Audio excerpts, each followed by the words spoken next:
श्रीगणेशाय नमः। अथ मङ्गलाचरणं मन्दाकिनी सलिलचन्दनचर्चिताय नन्दीश्वर प्रमथ नाम महेश्वराय नित्याय शुद्धाय दिगंबराय तस्मै मकाराय नमः शिवाय। कक्षा यानी वर्ग शास्त्री प्रतिष्ठा तृतीय खंड अष्टम पद। निर्धारित पुस्तक का नाम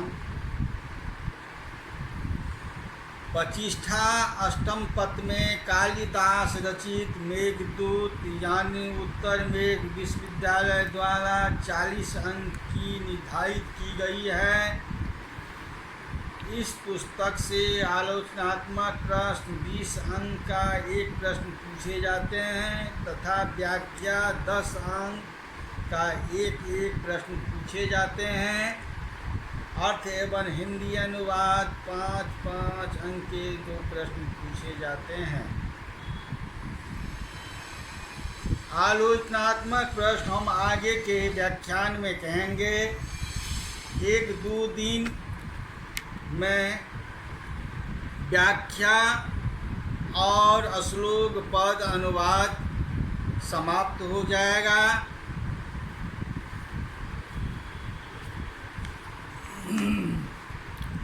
कालिदास रचित शीर्षक, आज का शीर्षक है महाकवि कालिदास रचित उत्तर मेघ दूतम पद श्लोक व्याख्या एवं अर्थ अनुवाद। पूर्व की व्याख्यानम पूरा अंश दे रहे हैं। कामदेव यह समझता है कि कुबेर के मित्र महादेव स्वयं अलका में रहते हैं, इसलिए डरा रहता है और अपने धनुष को, जिसके द्वारा पहले कभी अपने महादेव पर आक्रमण किया था, उस धनुष एवं बाण साथ नहीं रखता है। इसके धनुष की जोड़ी भौरों से बनी है। महादेव के ऊपर तो बाण चलाने का उसका साहस है ही नहीं, यहाँ तक कि उस धनुष का भी उसने परित्याग कर दिया है, जिससे उसने उनके ऊपर बाण चलाया था। अब रहा कामी जनों की पीड़ित करने की बात, तो हाव भाव दिखलाने में प्रकीर्ण रमणियों के कटाक्ष आदि से पूरी हो जाती है। भौरें तिरछी करके डाले गए रश्मियों के ये कटाक्ष आदि कामी जनों को कामना वासनाओं से तरपता देखने के लिए सफल अस्त्र है।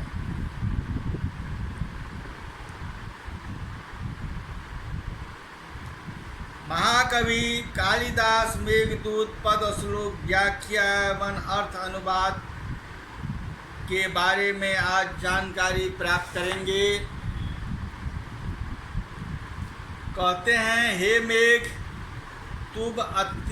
तुम तुरंत हाथी के बच्चे के समान अपने आकार से छोटा कर लेना। छोटा आकार इसलिए करना होगा कि तुम हमारे घर में शीघ्र ही प्रवेश कर सको। कहीं भी प्रवेश करने के लिए बड़े आकार का बजाय छोटा आकार अधिक अनुकूल होता है। इस कारण छोटा आकार करते ही तुम क्रियाशील पर बैठ जाना। उस सुंदर चोटी वाले क्रियाशैल का विषय में हम पहले ही कह चुके हैं। क्रियाशैल क्रिया का पर्वत कैसा है यह पहले ही कह चुके हैं। क्रीडाशैल पर बैठकर वहीं से तुम अपनी बिजली की चमक प्रकाश को हमारे घर के भीतर पहुंचाना। बिजली की चमक ही तो तुम्हारी दृष्टि है। इसलिए यह ध्यान रहे कि बिजली की चमक छोटी छोटी करके मंद रूप में पड़नी चाहिए। ऐसा न हो कि इतनी जोर से चमको कि बेचारी दक्षिणी भी डर जाए और तुम्हारे ऊपर अविश्वास कर बैठे।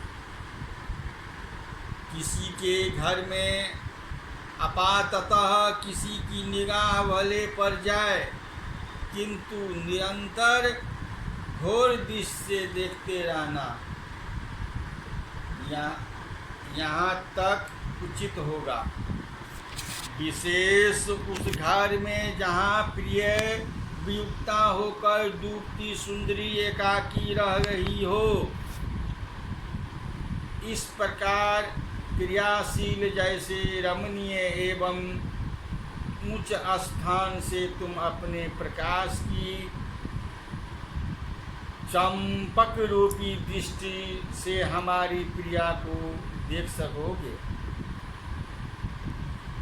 यक्ष की इच्छा है कि उस समय तुम्हारी बिजली की चमक युगनों की पंक्ति की चमक के समान हो।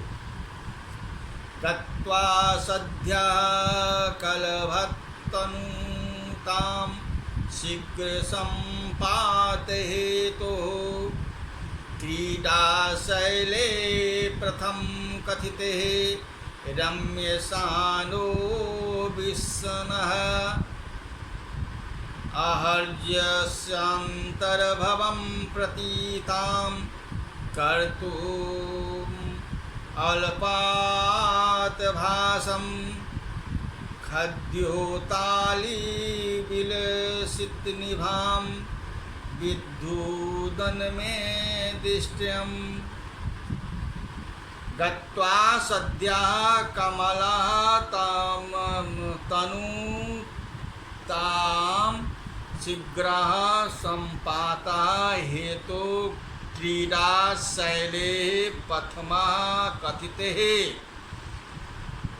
रम्यसानो विष्णः आहर्ति अंतर्भवं प्रतीतां कर्तुम् अल्पां भासं खद्योत्ताली विदसित निभां विद्युत दुंड में दिष्टि शीघ्र संपात हेतु सद्यः कलभत तनुतां गत्वा प्रथमा कथिते रम्यसानो क्रीडाशैले विष्णमः अल्पापभासं खद्योत्ताली विलसित निभां विद्युत्मेव दृष्टम् अनंत भवं पातितां कर्तु अर्षि। मेरे घर में शीघ्र प्रवेश करने के लिए तुरंत हाथी के बच्चे के सदृश अर्थात हाथी के बच्चे के समान छोटे होकर पूर्वोक्त रमणीय शिखर वाले क्रीड़ा पर्वत पर बैठकर मंद मंद प्रकाश वाली जुगों की पंक्ति की चमक सदृश बिजली की चमक रूपी दृष्टि को मेरे घर के भीतर डालना। ये कवि की कितना ये सुंदर उक्ति है। हे मेघ, हमारे घर के भीतर जब तुम प्रकाश दृष्टि डालोगे तो हमारी पत्नी को देखोगे। परिचारिकाओं तथा सखियों को बीच में उस सुंदरी को पहचानने में तुम्हें आयास न होगा। फिर भी हम उसके लक्षणों को बतला देना चाहेंगे। जिससे तुम्हें भ्रम न हो रहे और उनके गुण वर्णन की हमारी इच्छा भी किंचित पूरी हो सकी।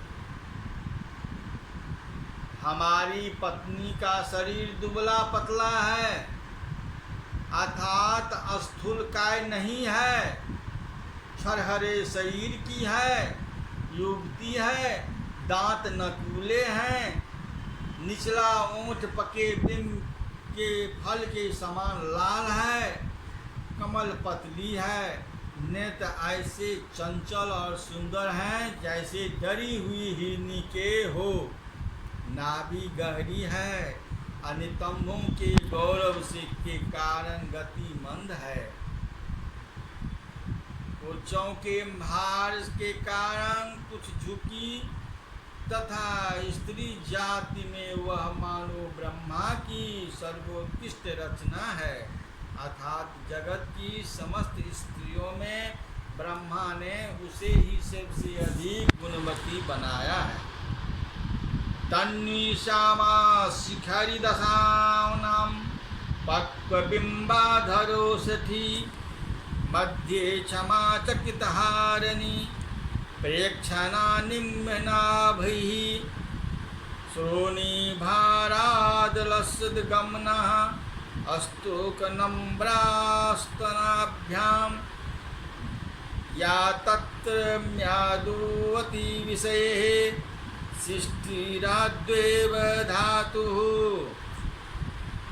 तन्युश्यामा शिखरि दशना पक्वबिंबाधरोष्ठी मध्ये क्षमा चकितहारिणी प्रेक्षणा निम्ननाभिः श्रोणी भारादल गमना अस्तोक नम्रा अस्तनाभ्यां या तत्स्यात् युवती विजये सृष्टि अवधायते धातु।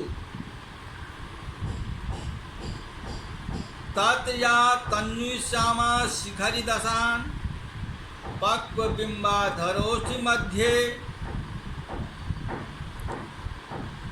क्षमा चकित हरिणी प्रेक्षणा निम्रनाभि श्रोणी भारात अलग गमना स्तनभ्याम अस्तोकेनान्य युवती विषये धातु आद्या सृष्टि इवस्यात्।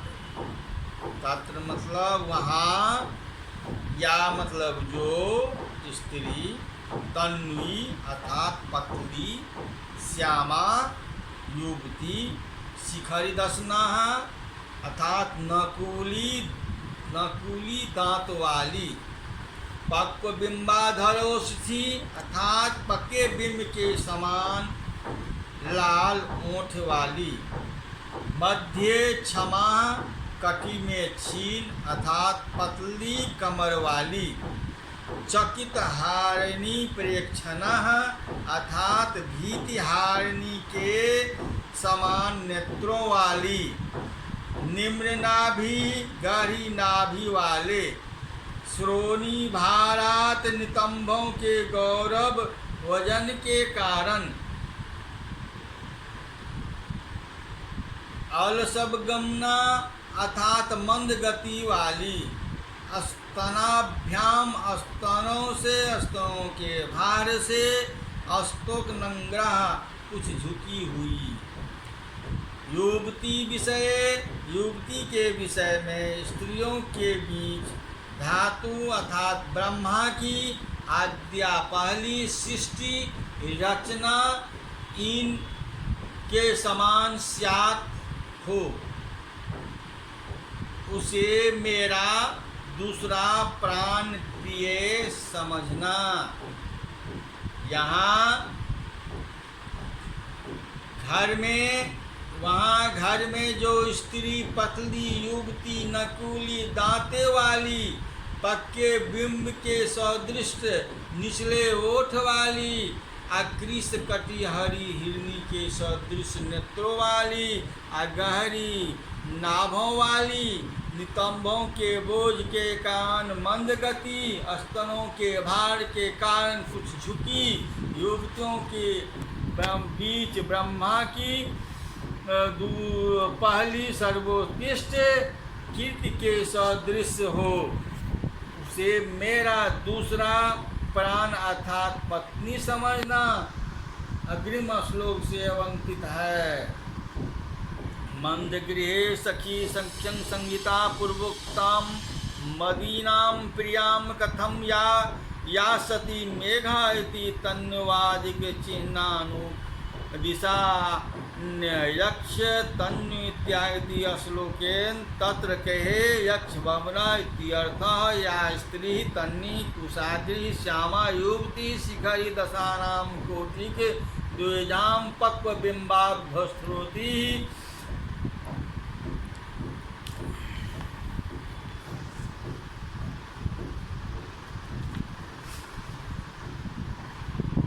पक्व बिंबाधोष्टि पद में अधर एवं ओठ से दो शब्द अपाततः एकार्थः प्रतीक होते हैं। अतः पक्व बिंबाधरोष्टि पद में अधर एवं ओठ में दो शब्द अपाततः एकार्थः प्रतीत होते हैं। अतः यह पुनरुक्त बदाभास अलंकार है। यहाँ वस्तुतः इधर उधर का अर्थ निचला नीचे का होता है, अतः पुनरुक्त नहीं है, अथच पुनरुक्त लग रही है, इससे पुनरुक्त बदाभास अलंकार हुआ। पक्व बिंबाधरोष्टि तथा चकित हारिणी प्रेक्षायाम इन दोनों पदों में लुप्तोपमा अलंकार है। सृष्टिरादि में उत्पेक्षा अलंकार है। अतः श्लोक अर्थबोध के लिए अग्निम श्लोक के पदों की उपेक्षा रखता है, अर्थात प्रकृति श्लोक का भाव तब तक पूर्ण नहीं होता जब तक अग्रिम श्लोक के कतिपय पदों का अध्याहार न हो, अथवा यों कहा जाए कि दोनों श्लोक मिलकर अर्थबोधक कराते हैं। प्रकृति श्लोक में क्रियापद नहीं है तथा या आपत्तिवाचक सर्वनाम का प्रयोग है, जो अर्थबोध के लिए किसी दूसरे पद की अपेक्षा करता है। जिस पद की अपेक्षा करता है वह अग्रिम श्लोक तामो पद है। हे मेघ, उस प्रिया का सहचर साथी मैं जब उनसे दूर हो गया हूँ तो वह मुझसे बिछड़ी अकेले रह गई। जैसे कोई चकेई अपने प्रिय सहचर चकवे से बिछुड़ हो गई, मुझसे वियोग हो जाने के कारण वह कम बोलती है। हे मित्र, उसे मेरा दूसरा प्राण ही समझो। विरह के इन पहाड़ सरीखों दिनों में उन नवेली की विरह व्याथा गाढ़ी हो गई होगी। मैं समझता हूँ कि पावा लगी कमलिनी के समान उसके रूप पहले ही अपेक्षा कुछ और ही हो गया होगा। अतः वह मुरझाई कुमलाई या वेदनाग्रस्त रूप में दिख पड़े तो भ्रमित न हो जाना, उसे मेरी पिया ही समझना।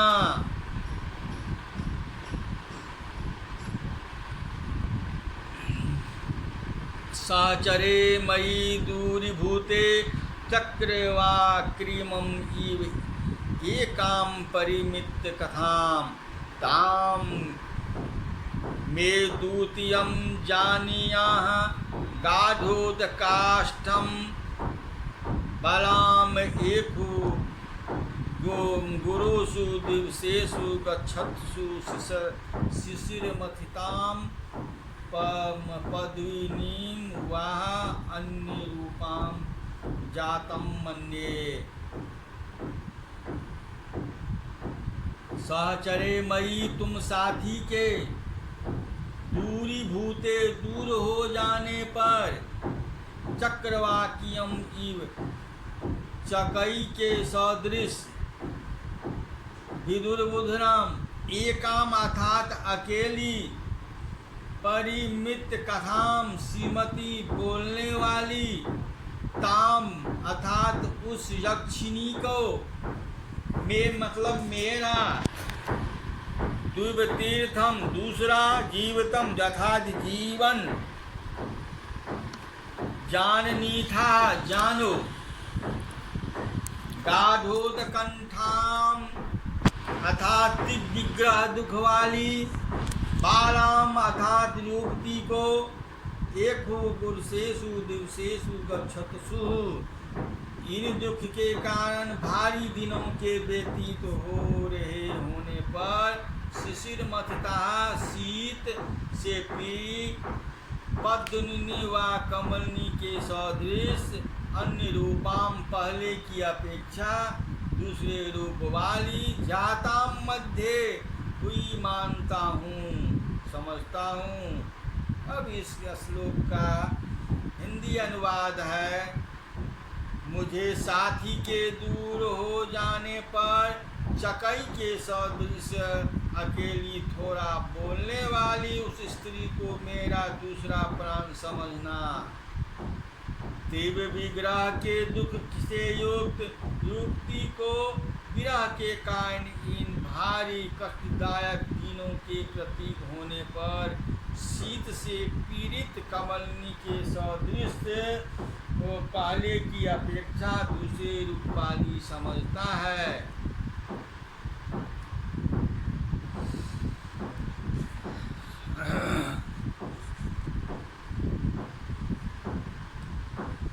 यक्ष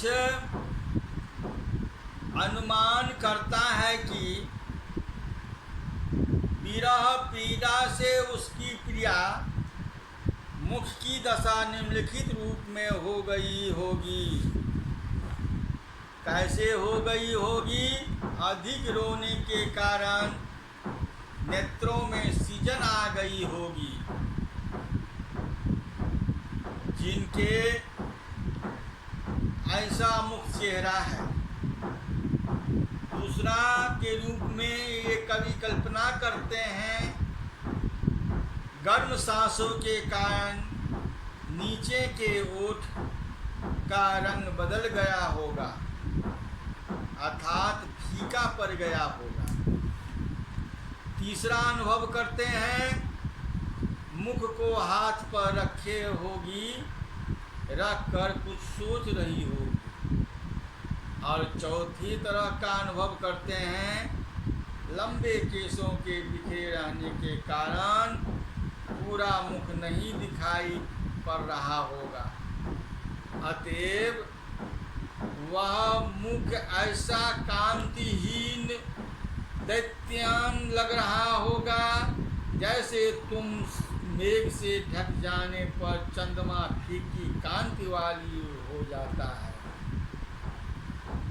नूनम तस्याः पवलरुदितोत्क्षणं नेत्रं प्रियाः निःश्वास शासनं शिशिरातृतयाः भिन्नवर्णाधरोष्ठम् हस्तन्यस्तं मुख सकलं व्यक्ति लंबाजकत्वा दिनदोदेव्यं त्वत् अनुसरणं कृष्टकान्ते बिभेति नूनं तर्या प्रबलः रुचितोच्छूते नेत्रं प्रियां निःश्वासनाम् अतिशिशिरतया विभिन्नवर्णाधीरोष्ठम् हस्तन्यमुखम् असकल व्यक्ति लंबा कत्वात् इंद्रोदित्यं त्वत् अनुसरणं क्लिष्ट कांति विभति।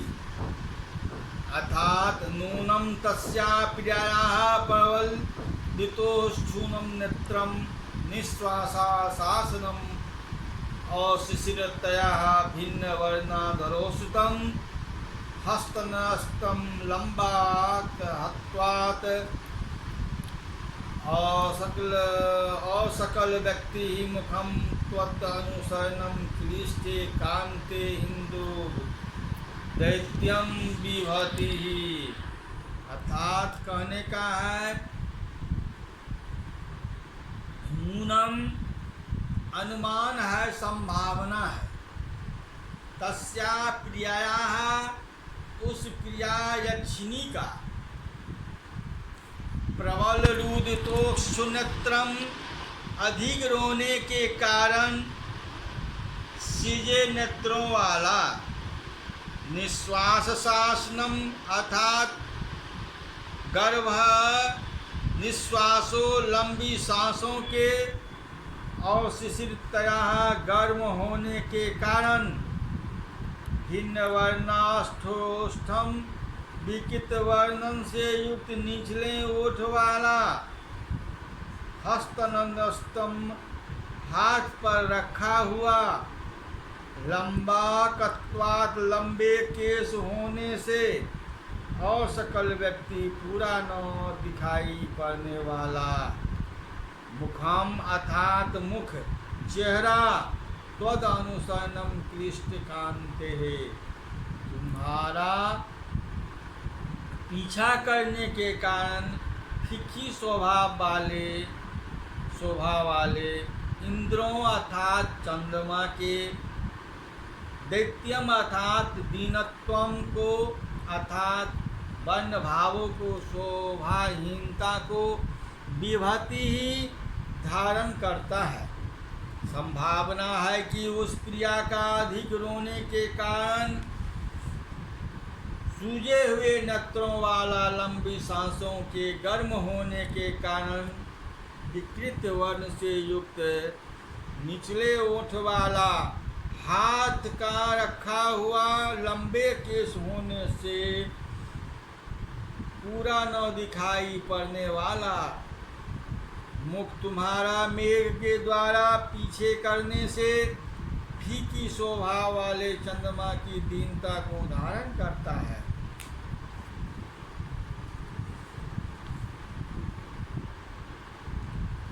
मेरी प्रिया क्या कर रही होगी, मेरा आगमन शीघ्र हो इसलिए देवताओं की पूजा में व्यस्त होगी, अथवा वह भी हो सकता है कि वह मन बहलाने के लिए मेरा चित्र बनाने में लगी हो।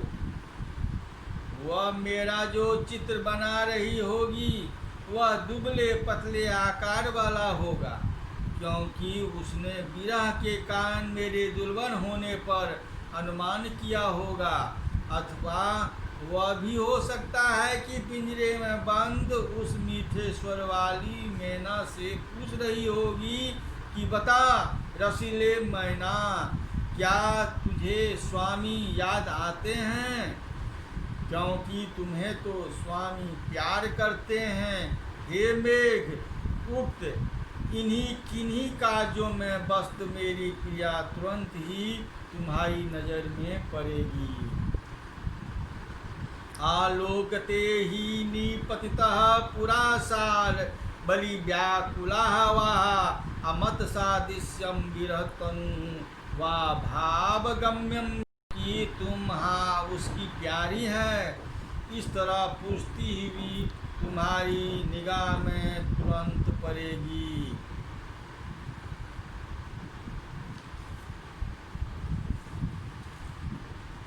यक्ष कहता है कि हे मनोहर मेघ, मेरी प्रिया ने मैले कपड़े पहन रखे होंगे, इसलिए उसकी गोद में मलिन वासना मैले कपड़ों होगी।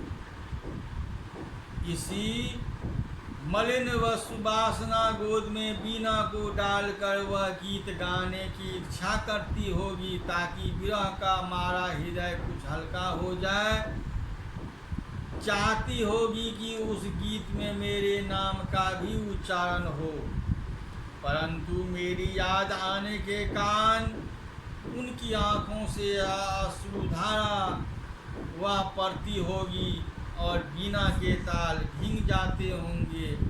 फिर जैसे जाए तैसे उसी बीना को कसकसा कर वह गाने की चलती होगी, तो अपने द्वारा बनाए स्वरों के आरोह अवरोधों को भी भूल जाती है।